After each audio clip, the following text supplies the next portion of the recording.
They were continuing to read The Brothers Karamazov. "Forgive me," began Miusov, addressing Father Zosima, "for perhaps I seem to be taking part in this shameful foolery.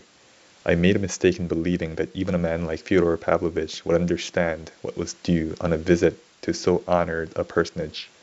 I did not suppose I should have to apologize simply for having come with him." Fyodor Alexandrovitch could say no more, and was about to leave the room, overwhelmed with confusion. "Don't distress yourself, I beg."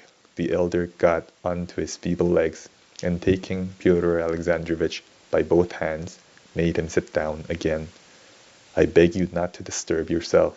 I particularly beg you to be my guest."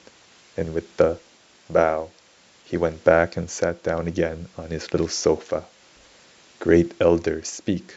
Do I annoy you by my vivacity?" Fyodor Pavlovitch cried suddenly, clutching the arms of his chair in both hands, as though ready to leap up from it if the answer were unfavorable. "I earnestly beg you too not to disturb yourself, and not to be uneasy," the elder said impressively. "Do not trouble, make yourself quite at home, and above all, do not be so ashamed of yourself, for that is at the root of it all." "Quite at home, to be my natural self? Oh, that is much too much, but I accept it with grateful joy. Do you know, Blessed Father, you'd better not invite me to be my natural self. Don't risk it. I will not go so far as that myself. I warn you for your own sake. Well, the rest is still plunged in the mists of uncertainty, though there are people who'd be pleased to describe me for you.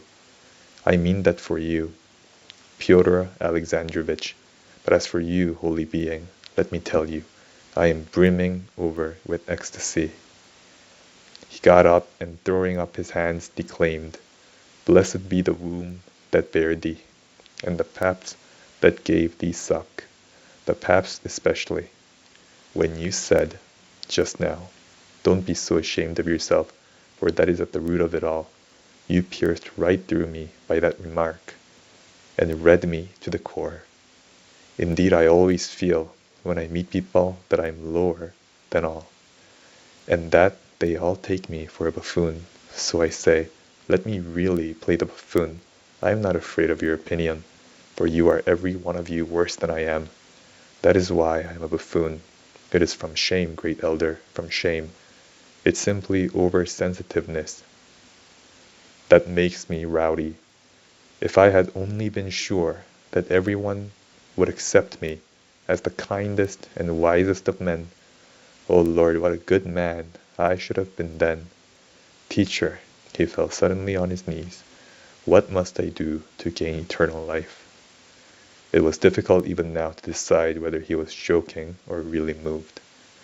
Father Zosima, lifting his eyes, looked at him and said with a smile, "You have known for a long time what you must do.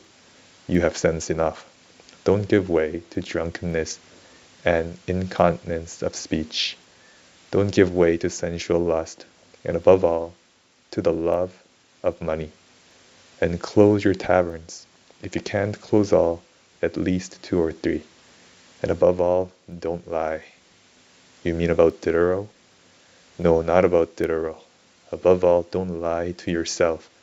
The man who lies to himself and listens to his own lie comes to such a pass that he cannot distinguish the truth within him or around him, and so loses all respect for himself and for others. And having no respect, he ceases to love.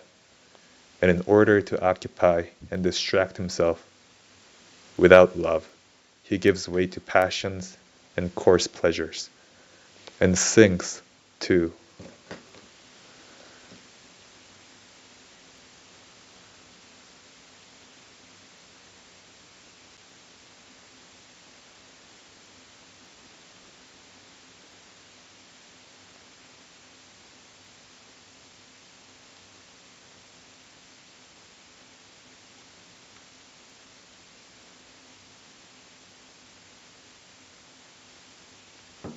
bestiality with his vices. all from continual lying to other men and to himself. The man who lies to himself can be more easily offended than anyone. You know it is sometimes very pleasant to take offense, isn't it? A man may know that nobody has insulted him, but that he has invented the insult for himself, has lied and exaggerated to make it picturesque, has caught at a word and made a mountain out of a molehill. He knows that himself, yet he will be the first to take offense, and will revel in his resentment till he feels great pleasure in it, and so pass to genuine vindictiveness. But get up, sit down, I beg you. All this, too, is deceitful posturing. And that's the end of the reading for today. Have a good day.